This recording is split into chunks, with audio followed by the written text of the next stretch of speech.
오늘 말씀은 좀 깁니다. 긴데 우리 같이 좀 길지만 같이 읽어보도록 하겠습니다.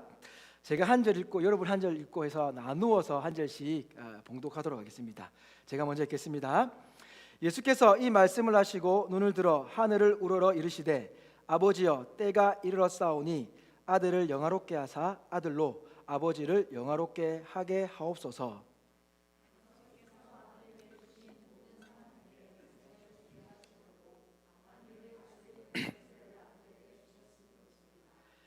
영생은 곧 유일하신 참 하나님과 그가 보내신 자 예수 그리스도를 아는 것이니이다.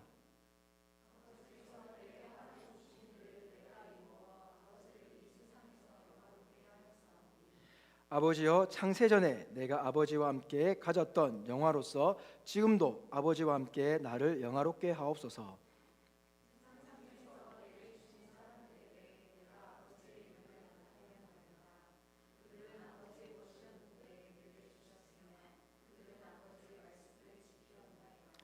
지금 그들은 아버지께서 내게 주신 것이 다 아버지로부터 온 것인 줄 알았나이다.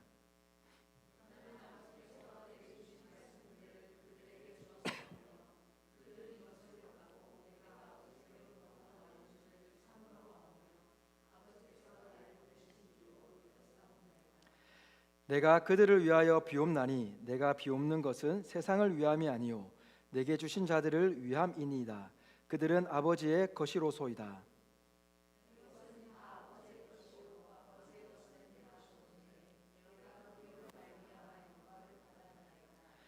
나는 세상에 더 있지 아니하오나 그들은 세상에 있사옵고 나는 아버지께로 가옵나니 거룩하신 아버지여 내게 주신 아버지의 이름으로 그들을 보존하사 우리와 같이 그들도 하나가 되게 하옵소서.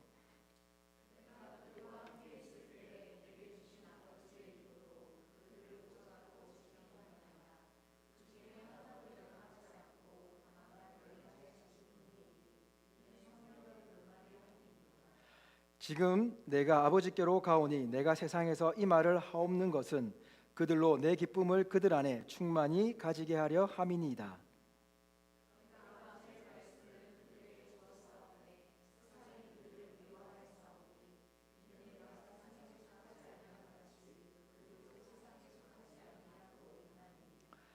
내가 비옵는 것은 그들을 세상에서 데려가시기를 위함이 아니요 다만 악에 빠지지 않게 보존하시기를 위함이니이다.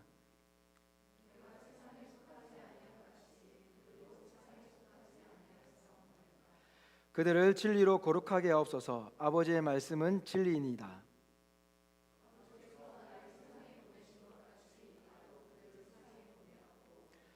또 그들을 위하여 내가 나를 거룩하게 하오니 이는 그들도 진리로 거룩함을 얻게 하려 함이니이다.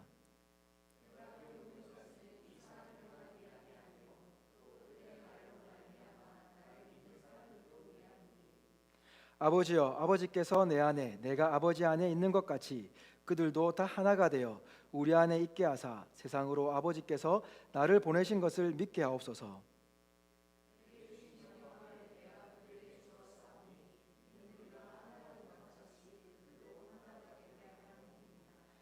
곧 내가 그들 안에 있고 아버지께서 내 안에 계시어 그들로 온전함을 이루어 하나가 되게 하려 함은 아버지께서 나를 보내신 것과 또 나를 사랑하신 같이 그들도 사랑하신 것을 세상으로 알게 하려 함이로소이다.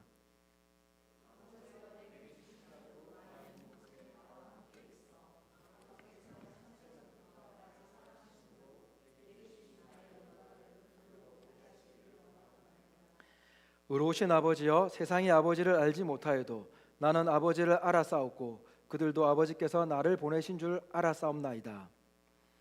내가 아버지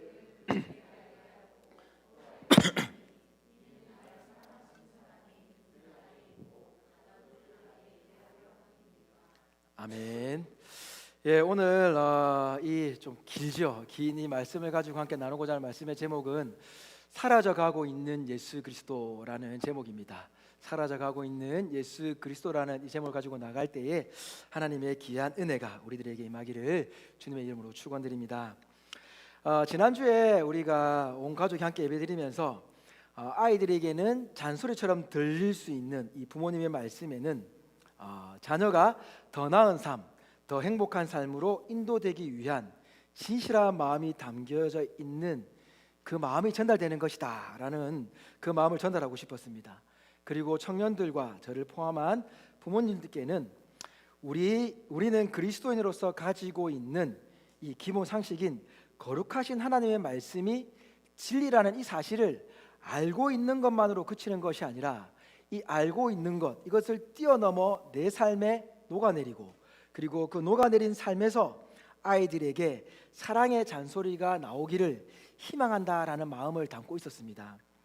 그리고 지난주 설교를 마무리 때쯤 이 세상에 교회가 무너진다, 망한다 이런 얘기들에 현혹되지 않았으면 좋겠다라는 말씀도 함께 드렸습니다.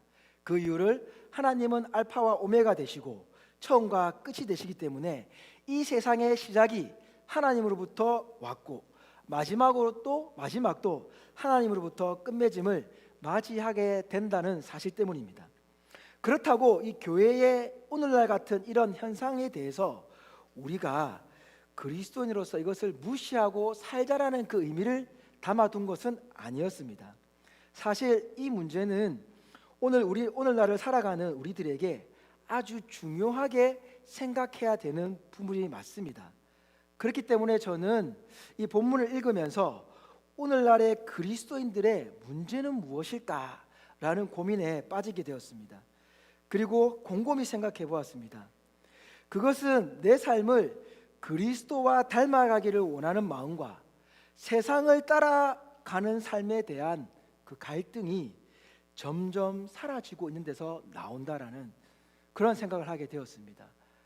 여러분, 그리스도인들이 그리스도인답게 살아가기를 원하며 세상에 나가는데, 그런데 정작 예수 그리스도를 닮아 살아가겠다라고 다짐을 하고 나아가지만, 그래서 말씀을 보고 기도를 하지만 정작 세상 속에서 살아가는 내 자신을 바라볼 때 나는 신앙인으로서 하나님의 말씀, 이 진리의 말씀을 기초로 하여 세상에 나아가고 있는지, 이 세상에 발빠른 이 변화에서 무엇이 진짜 그리스도인으로 살아가야 되는 모습인지, 어떠한 변화를 받아들여야 되며 어떠한 변화에 내가 어떠한 모습으로 살아가는지에 대한 이 갈등을 정말 가지며 살아가고 있냐라는 것이죠.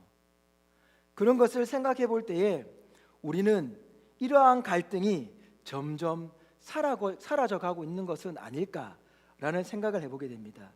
왜냐하면 그만큼 우리의 일상이 그리스도인이지만 그리스도인다운 정체성을 가지고 살려는 의지가 약해지고 있다라고도 말할 수 있습니다.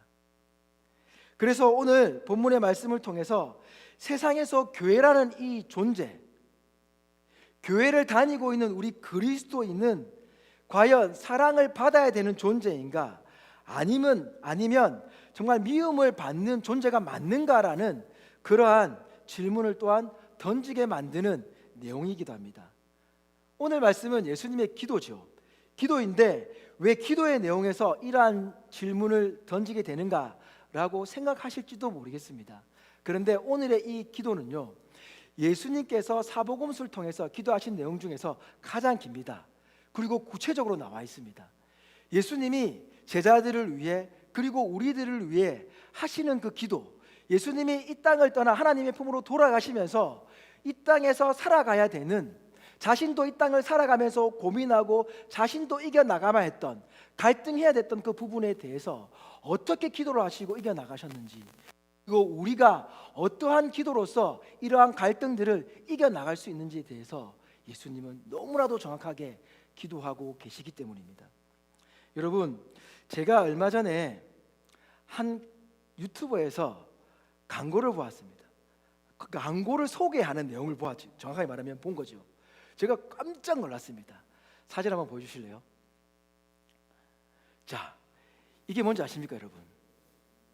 이런 메이크를 본 적 있습니까? 지금 이 캔이 우리가 언뜻 보기에는 비어 같죠, 맥주 같죠. 근데 이 리퀴드 데스라고 하는 워터입니다. 물입니다, 물. 미국에서 대박이 난 제품입니다.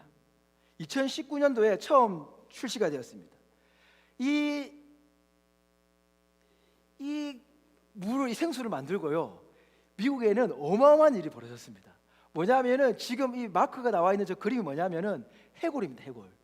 여러분, 우리가 마시는 이 생수에 해골 그림이 있는 이 맥주캔과 같은 모습을 그렸다는 게 이해가 되십니까? 그런데 이것은 왜 나오게 됐냐면, 이 물을 만든 이 창업자가 누구냐면 마이크 세사리오라는 사람입니다. 이 사람은 헤비메탈 광팬이었습니다.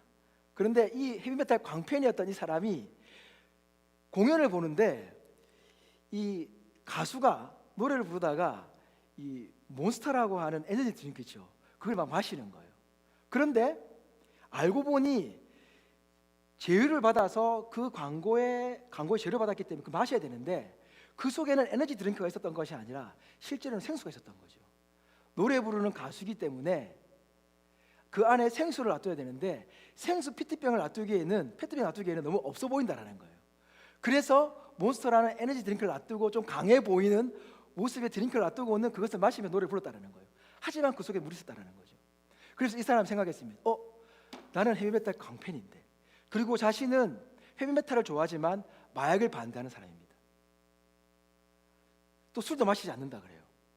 그러니까 이 사람이 생각해낸 게 뭐냐면, 그러면 나같이 헤비메탈을 좋아하지만 건전하게 헤비메탈을 좋아할 수 있는 사람들을 위한 것을 만들자. 그래서 구글을 검색해서 알프스에 있는 샘물업체, 그러니까 물을 파는 업체에 연락을 합니다. 그리고 연예인들과 다른 사업가들에게 지원을 받아서 물을 개발해낸 거예요. 그래서 이걸 만들면서 이 사람이 또 어떤 걸 했냐, 대단한 걸 합니다. 코카콜라 아시죠 여러분? 코카콜라가 만들어내는 1위의 음료 기업 아닙니까? 그런데 그 기업에서 나오는 이 플라스틱 병이 어마어마하다 그래요. 그런데 실제로 플라스틱 병은 재활용하는 숫자가 한 30%밖에 안 된다고 합니다. 30% 정도가 재활용이 되고 나머지는 다 환경오염이라는 거예요. 그래서 이 사람은 뭘 내걸었냐면, 이런 모양을 만들면서 이 알루미늄 캔은 100% 재활용이 됩니다. 그러면서 어떤 운동을 벌리나, 물을 파는데 코카콜라 마셨던 그 플라스틱 병을 다시금 코카콜라 회사로 보내자라는 거예요. 왜? 그 사람들이 이걸 재활용 방법을 알 거니까. 그런데 자신의 제품은 재활용하는 아무 곳에나 버려도 재활용이 가능하다는 것이죠. 그러면서 자극적인 CF로 굉장히 사람들에게 자극을 줍니다. 그래서 심지어 어떤 일이 있었느냐, 어떤 아버지는 아들의 도시락을 쌀 때 물을 넣어주는데 아버지가 이 물에 광팬이에요. 그래서 이 물을 넣어주는데 실수로 이와 비슷하게 생긴 맥주를 넣어준 거예요. 그리고 편의점에서 아이가 이 물에도 강팬입니다. 어린 아이가 편의점 가서 이 물을 가지고 계산대에 갔더니 계산대에 있는 직원이 신분증을 달라고 제시했다는 거예요. 여러분 아시죠? 북미에는 일반 편의점에서 술을 팔지 않습니다. 그런데 깜짝 놀라서 편의점 직원도 착각을 한 거겠죠. 그만큼 처음 나왔을 때는 놀라운 일이 많았다라는 거예요. 그래서 유튜브를 보니까 이 광고가 너무 이상해요. 너무 잔인도해요. 지옥의 페트병에 갇혀 있는 모습도 나옵니다. 그런데 지금 여기에 회원 가입을 하려면은 자신의 영혼을 팔겠다라고 하는 서명을 해보내야 될 정도로. 그런데 이 물이 얼마나 대단하냐면 미국에서 생수로 최고의 1등을 달리고 있답니다. 그런데 광고에는 우리 물은 어떠한 물이다라는 광고가 없대요. 그냥 환경 오염을 시키지 않는다, 환경에 대한 문제, 또는 우리 물이 가지고 있는 이런 희한한 이상한 상대 기업들을 공격하는 그러한 광고를 하는 거예요. 그런데 이 내용을 소개했던 사람이 하는 얘기가 있습니다. 뭐냐면 그 사람이 소개하면서 이 회사의 마케팅 부사장인 그레그 파스라는 사람이 이런 얘기를 해주는 걸 들려줍니다. 만약 당신의 브랜드를 진정으로 사랑하는 사람이 있다면 당연히 싫어하는 사람도 있을 겁니다. 이것은 여러분이 무언가를 제대로 하고 있다는 신호입니다 라고 보여주면서 이 유튜버가 뭐라고 얘기하냐면, 이 브랜드보이라는 유튜버거든요. 근데 이 유튜버가 뭐라고 얘기하냐면 이렇게 얘기합니다. 자신이 봤을 때는 이 회사가 성공할 수 있었던 그 요인은 어디에 있느냐, 바로 믿음받을 용기가 있어서, 믿음받을 용기를 가져서인 것 같다라고 이야기를 했습니다. 지금 에비앙이라고 하는 물이 1등을 달리고 있습니다. 미국을 쓸고 있었습니다. 그런데 그 사이를 뚫고 들어가는 것, 기존의 대기업 사이를 뚫고 들어가는 게 하늘의 별 따기인 것처럼 어려운 시대를 살아가고 있다는 거죠. 그런데 그 시대에 똑같은 마케팅이 아니라 자신만의 마케팅, 어떤 마케팅?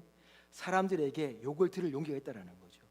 그래서 자신과 같은 사람에게는 칭찬을 듣지만 그 소수의 사람들일지라도 그 사람들에서 나는 물을 만들겠다는 거예요. 그러면서 점점 늘어나고, 이 반대하는, 특별히 누가 많이 반대를 했을까요? 보수적인 기독교 단체가 그렇게 반대를 했답니다. 왜? 사탄의 모양이 그려져 있고 그 사탄의 모양이 나와서 광고를 하고 그러니까 난리가 난 거죠. 그런데 이 회사는 자신을 반대했던 그 사람들의 어려운 점들까지도 지금은 도우려고 노력하며 헌신을 하고 있다는 거죠. 그리고 매년 자신 회사의 이득의 순이익의 10%를 환경단체를 위해서 쓰고 있다라고 또한 이야기를 하고 있습니다. 여러분, 그렇습니다. 세상에서는 지금 성공하려고 하면은 어떠한 일을 벌여야 되느냐? 내가 당연히 미움받을 수 있다, 나와 반대되는 존재가 있다라는 것을 인정할 줄 아는 사람이 성공할 수 있다라고 이야기를 합니다. 그런 마음을 가지지 않고서는 이 세상에서 성공할 수 없다라고 이야기를 하는 거죠. 저는 그것을 이렇게 해석하고 싶습니다. 멘탈이 강해야 된다.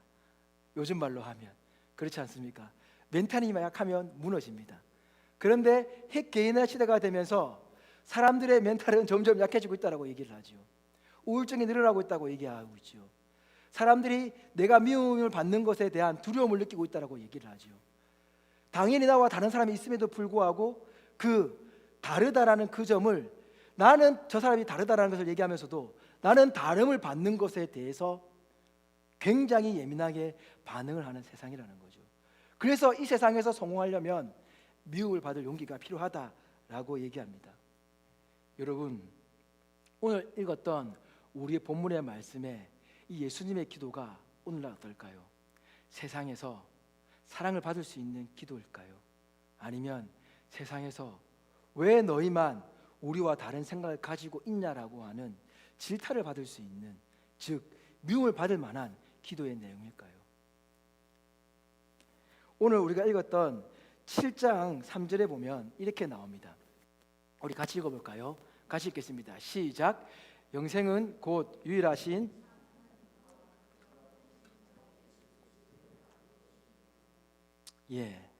여러분, 영생은 곧 유일하신 참 하나님과 그가 보내신 자 예수 그리스도를 아는 것이다 라고 얘기하고 있습니다. 예수님께서 우리를 위해 기도하실 때 뭐라고 하냐면은 하나님과 그가 보내신 자 예수 그리스도를 안다라는 것이죠.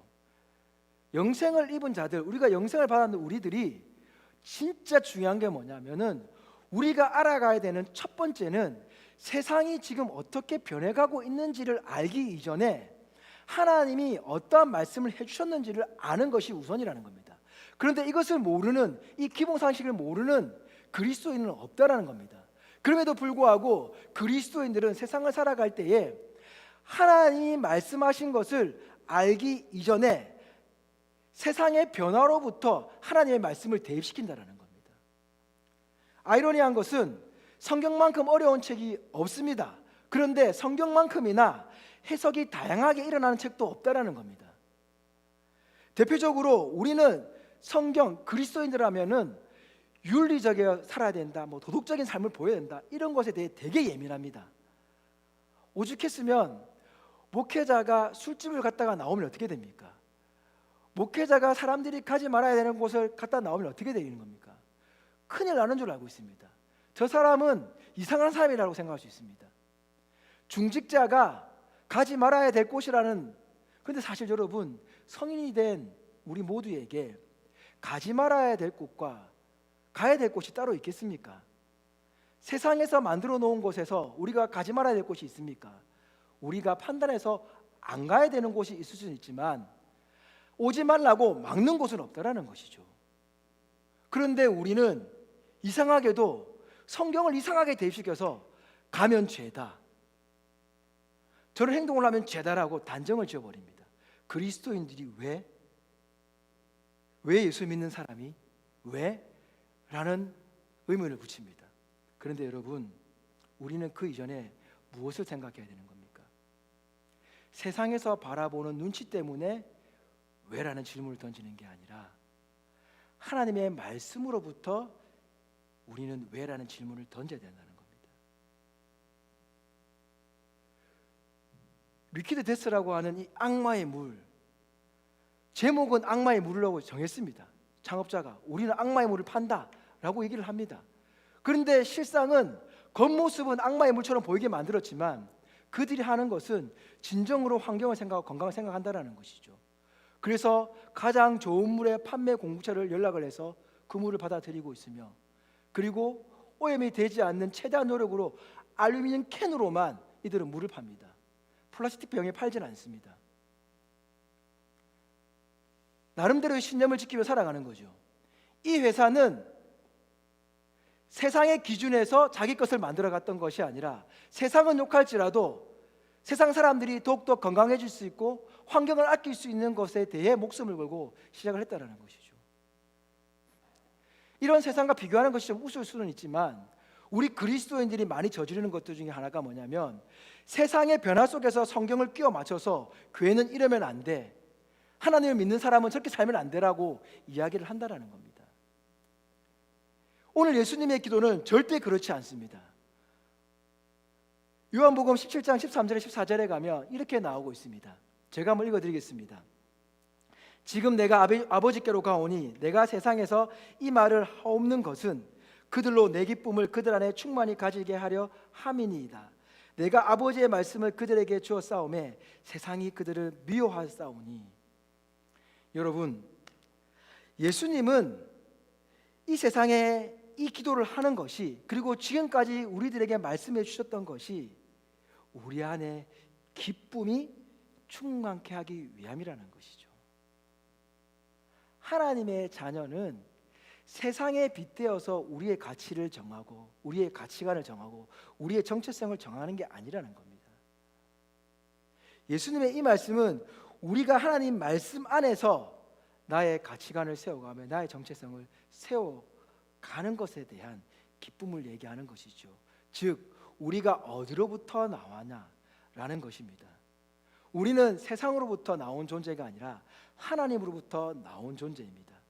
그렇기 때문에 우리가 세상을 만들어 가는 겁니다. 우리가 세상을 변화시켜 가는 겁니다. 세상을 발전시켜 나가는 겁니다. 세상이 우리를 발전시키고 변화시켜 나가는 것이 아니라 사람이 세상을 발전시키고 변화시켜 가는 겁니다. 그런데 우리는 마치 세상의 변화에 우리가 변화가 되어가고 있다라는 것으로 착각을 하고 있다라는 것이죠. 그러니 17장 14절에서 예수님이 내가 아버지의 말씀을 그들에게 주었사오매 세상이 그들을 미워하사오니. 세상은 이렇게 얘기합니다. 우리는 세상의 변화에 발맞추어 나가야 된다고 얘기합니다. 많은 지식인들이 지금 변화가는 세상에서 우리는 어떠한 삶을 살아야 될까에 대해서 이야기를 하지, 내 자신이 어떠한 존재로서 이 세상의 변화에 맞대응해서 살아가야 될지에 대해서는 얘기하는 사람이 드물다는 것입니다. 세상의 관점에 휩쓸려서 살아가는 사람은 많지만 내 존재에 대한 정체성을 가지고 이 세상에 발전해 나가는 것에 대해 어떻게 살아가야 될지에 대해서 고민하는 사람은 적다라는 것이죠. 그러니 그리스도인들이 세상에 비춰볼 때에 미움받을 만한 사람으로, 이상한 사람으로 비춰질 수도 있다라는 겁니다.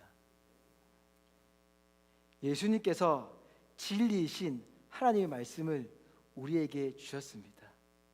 그런데 그 결과는 세상이 미워한다라고 이야기하고 있습니다. 여기서 여러분에게 한번 질문을 던져보겠습니다. 여러분, 나는 진리의 말씀인 하나님의 말씀을 기초로 해서 나의 정체성을 세워나가며 세상에 나아갈 때에 세상으로부터 미움받을 그 용기가 있으십니까? 세상에서 나를 반대하는 것에 대해 내가 맞서서 나는 이렇게 생각한다라고 자신감 있게 당당하게 나의 삶을 살아갈 자신이 있으십니까? 예수님이 이러한 모습을 보여준 적이 있습니다. 요한복음 10장에 가면 이러한 말씀이 나옵니다. 10장 26절에서 32절까지 말씀인데 우리 같이 우리 한 목소리 한번 읽어보도록 하겠습니다. 같이 읽겠습니다. 시작. 너희가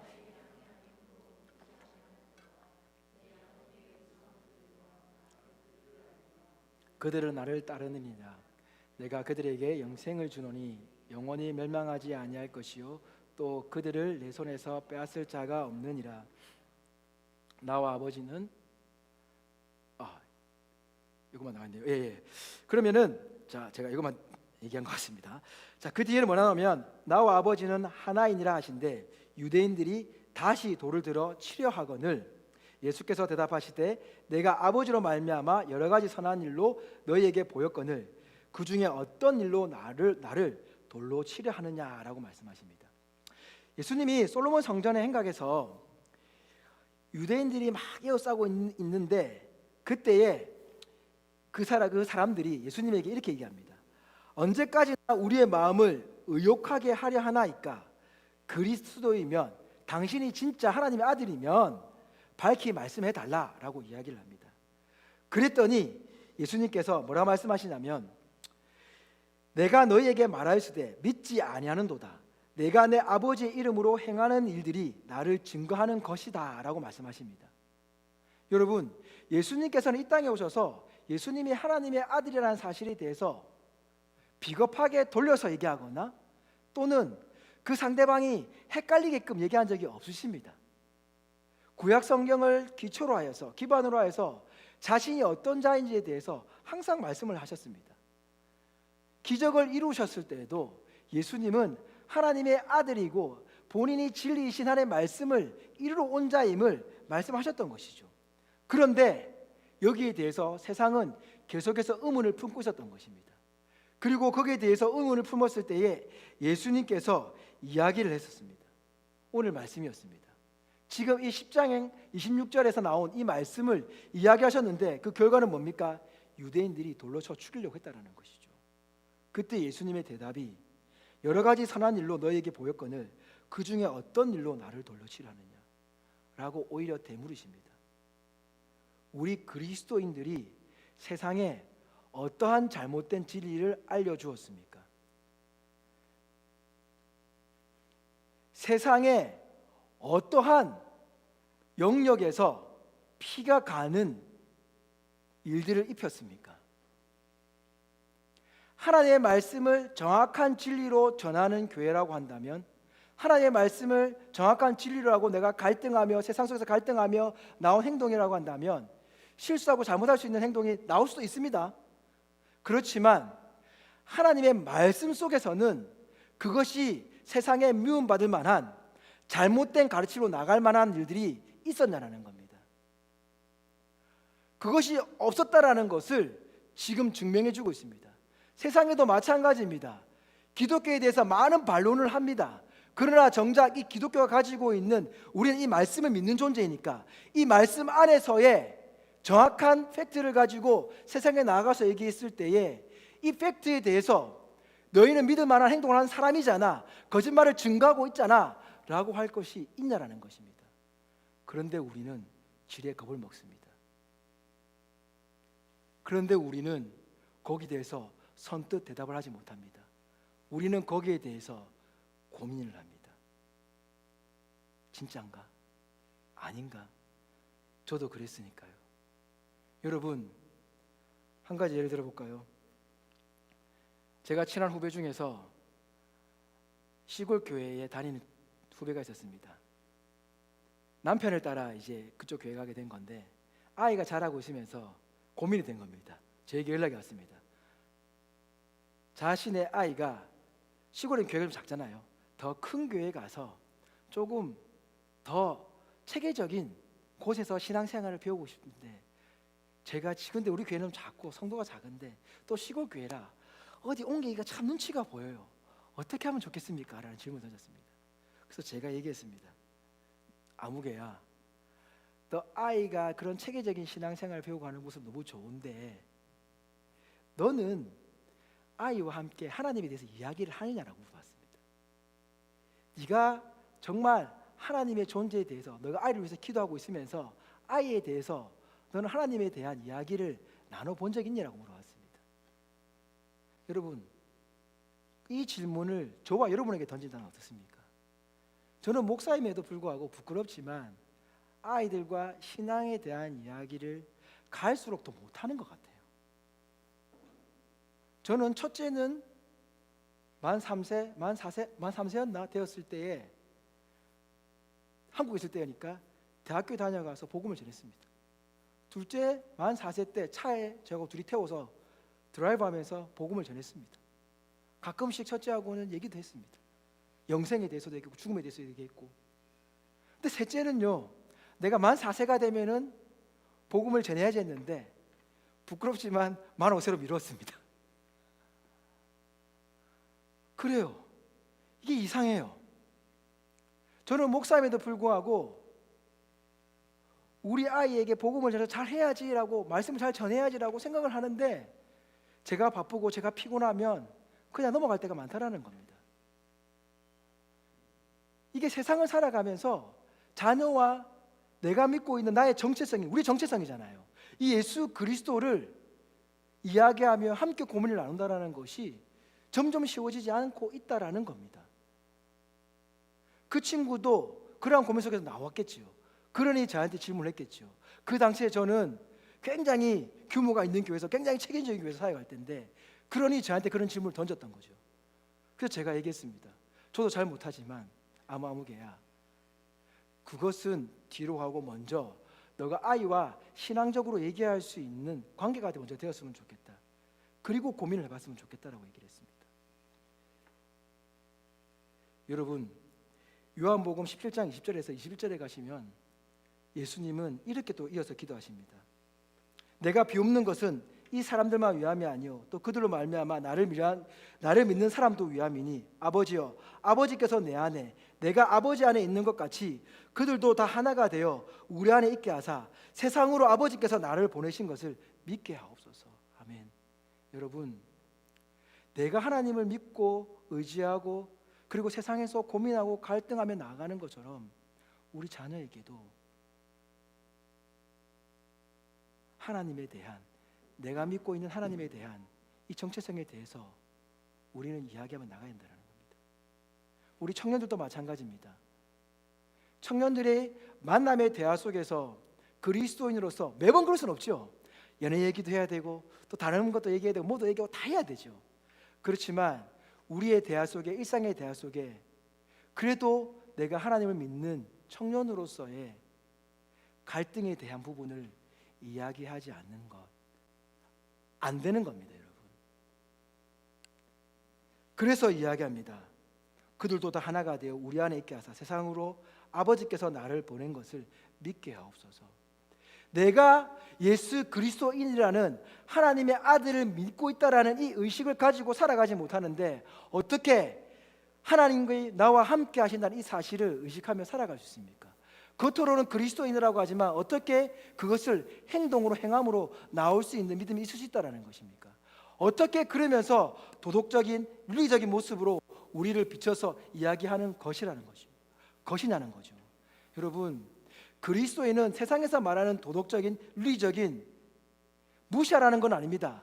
그러나 거기에 우리가 속박되어서는 안 된다는 겁니다.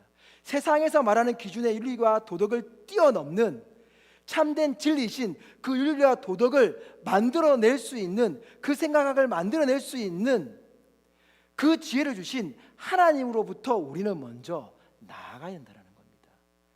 그것이 우선이 되기를 하나님은 원하십니다. 그 모습이 어떤 모습이냐? 출애굽기 32장에 나옵니다. 이 부분은 여러분 읽지는 않겠습니다. 너무나 잘 아시는 말씀입니다. 모세가 이스라엘 백성들 데리고 광야에 나와서 이제 하나님께서 십계명을 받을 때에 이 아론과 백성들이 송아지를 만들어서 우상을 섬기는, 그래서 이 금송아지가 하나님이다 라고 하며 난리가 났죠. 그때에 하나님이 쓸어버리겠다 했을 때에 모세의 기도입니다. 모세의 기도는 무엇입니까? 살려달라는 겁니다. 누구를요? 하나님을 배신한 사람. 대신에 내가 죽겠습니다.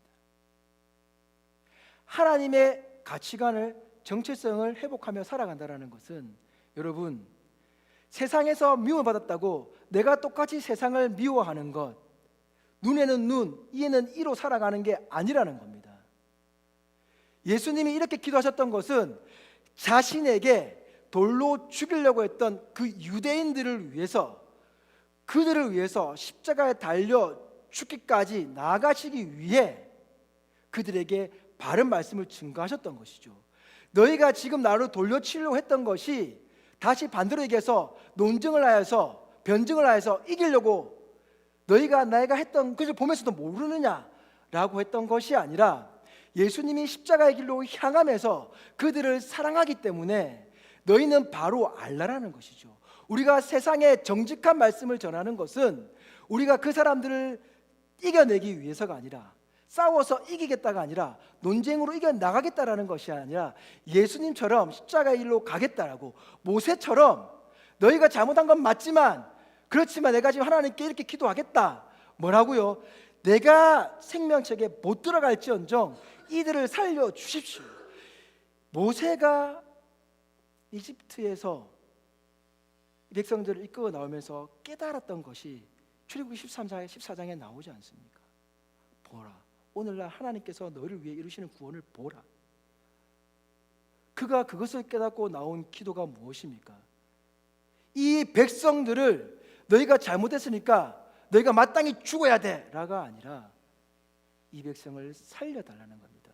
우리가 그리스도인으로서 바른 정체성을 가지고 살아가는 것은 이 죽어가는 세상을 살려달라고 하는 그러한 기도가 나와야 된다는 것. 예수님의 오늘 이 기도가 바로 우리를 살려달라고 하는 기도인 겁니다. 우리에게 잘잘못을 따져서 너는 그리스도인답지 못해 라고 이야기하는 거 아니라, 너는 그럴 수 있어, 그렇지만 깨달아서 다시금 아버지께로 돌아와라는 겁니다. 다시금 돌아올 수 있는 자가 되기를 위해서 기도하라는 겁니다. 이것이 바로 예수님의 마음입니다. 그래서 지난주에 우리가 아이들과 같이 읽자고 했었던 에베소서에 가면은 14절과 15절에만 딱 제가 한번 읽어드리겠습니다. 이제 우리가 이제부터 어린 아이가 되지 아니하여 사람의 속임수와 간사한 유혹에 빠져 온갖 교훈의 풍조에 밀려 요동하지 않게 하려 함이라. 오직 사랑 안에서 참된 것을 하여 범사에 그에게까지 자라지라. 그는 머리니 곧 그리스도라. 사랑하는 여러분, 바울이 하나님을, 예수 그리스도를 만나고 이 진리의 말씀을 깨닫고 난 뒤에 고백이 무엇이냐? 이 에베소 교인들에게, 그 똑똑하고 지식이 많았던, 말씀에 대한 지식이 가득 차 있던 그 에베소서 성도들에게 했던 얘기가 어린 아이가 되지 말자라고 합니다. 지식이 없어서 그럴까요? 아니죠. 지식이 많다고 어른이 아니라 그 지식을 바르게 사용할 줄 아는 사람이 어른이다라고 이야기하는 겁니다.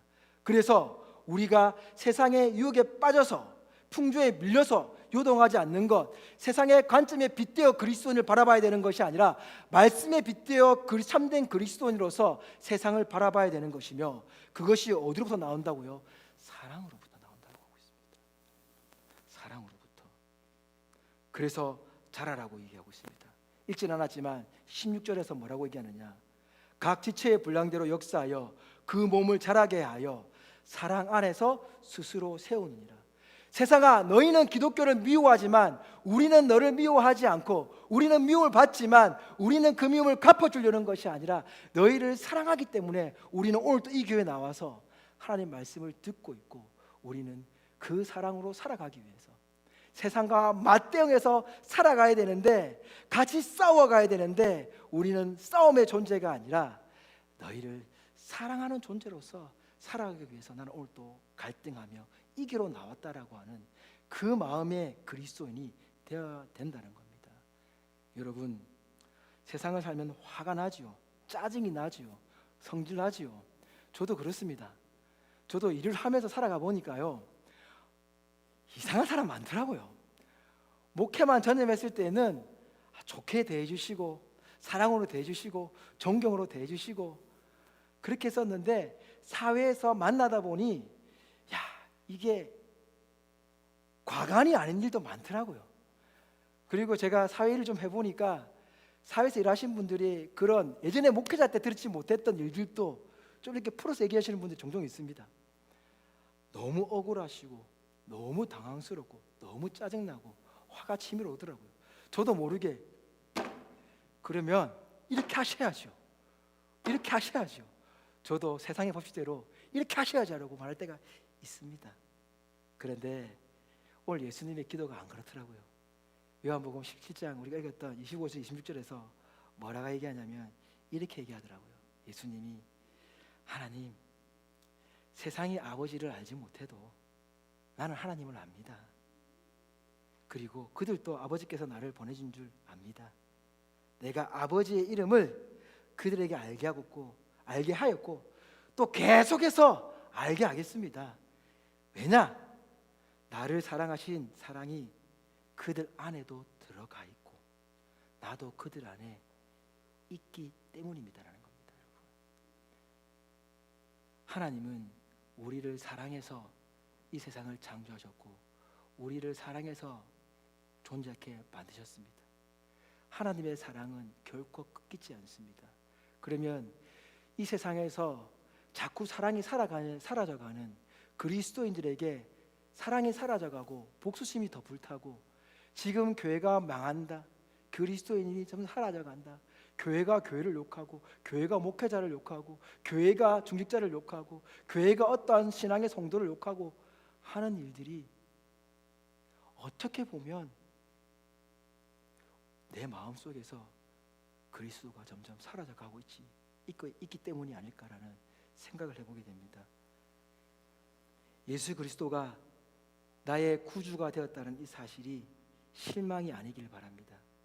하나님의 사랑 안에서 예수님이 이 땅의 삶을 살아가셨던 것처럼 우리도 하나님의 사랑 안에 있고 예수님이 우리와 함께 하신다는 것을 잊지 않고 살아갔으면 좋겠습니다. 말씀을 마무리하겠습니다.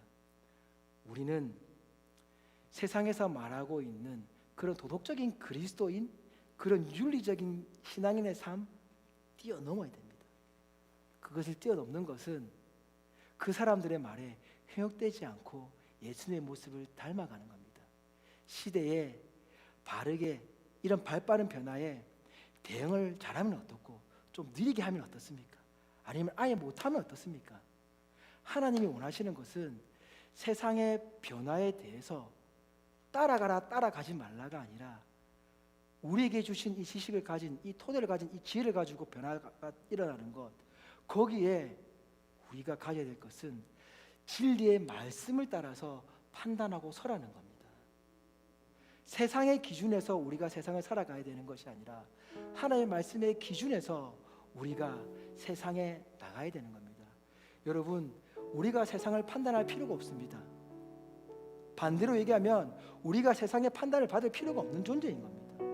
다른 사람들이 우리 그리스도인들을 뭐라 말한들 그게 무슨 소용입니까? 하나님이 나를 어떻게 판단하냐가 중요한 겁니다. 그런데 내 마음에 그리스도가 사라져만 갈수록 갈등이 사라져갑니다. 어떤 갈등이요? 그리스도가 내 안에 있다라는 이 사실을 잊어가는 갈등이요. 살아간다는 이 갈등이요. 근데 이 갈등이 사라져가면 어떤 모습이 됩니까? 분이 넘쳐서 너무 마음이 힘듭니다. 실망감이 너무 커서 내 자신이 너무 밉습니다. 내 자신이 너무나 원망스럽습니다. 내 자신이 너무 초라합니다. 불쌍합니다. 저 사람 왜 저렇게 살까? 이 인간아 너 왜 그래? 라고 하는 그 마음이 더 커져갑니다. 내가 저 인간 때문에 오늘 이런 일을 겪었어 라고 하는 그런 불편과 불만, 나의 잘못이 마치 저 사람 때문에 일어났다라고 하는 그러한 착각 속에서 빠져가게 되는 겁니다. 그런데 예수 그리스도가 내 안에 있어서 사라져가는 것이 아니라 내 안에서 살아 움직여 이 예수 그리스도를 움켜잡고 그 사랑 안에 거하며 나와 함께 동행한다는 이 사실이 내 마음에서 세상을 살아가는 갈등을 일으킨다면 내 자신은 소중한 존재가 됩니다. 그래, 세상은 나를 욕할 수 있지. 하지만 하나님은 나를 붙들고 가시잖아. 그 안에 참된 기쁨이 있는 겁니다. 예수님의 기도의 기쁨이 그 기쁨입니다. 그 속에서 나는 한 번 더 일어나서 나아갈 수 있습니다. 여러분, 예수님의 기도는 세상과 우리가 하나 될 수 없음을 알려주고 있습니다. 그렇지만 우리가 세상 속에서 갈등하며 이겨나갈 수 있는 방법을 알려주십니다. 우리 눈을 한번 감아볼까요? 우리 찬양팀은 나와주시기 바랍니다. 우리는 갈등하는 것이 당연합니다. 그럴 수밖에 없는 존재입니다. 우리는 그렇게 이 세상을 살아가야 됩니다. 원망해야 됩니다. 아니, 할 수밖에 없는 존재입니다. 그런데 그 원망을 이겨내고 사랑으로 기도할 수 있는 존재가 우리 그리스도의 사실을 잊지 않았으면 좋겠습니다. 그러한 정체성을 가지고 우리 오늘 이 찬양을 부르며 때로 나는 세상에서 사랑받을 수도 있고 미움받을 수도 있고 교회의 역사를 보는 것처럼 이 교회의 역사가 흥할 때가 있고 반대로 망한다라는 소리를 들을 때도 있고, 그렇지만 하나님은 변함없이 우리를 하나님의 때까지 끌어가신다는 사실을 잊지 말고 살아가는 우리가 되길 소망합니다.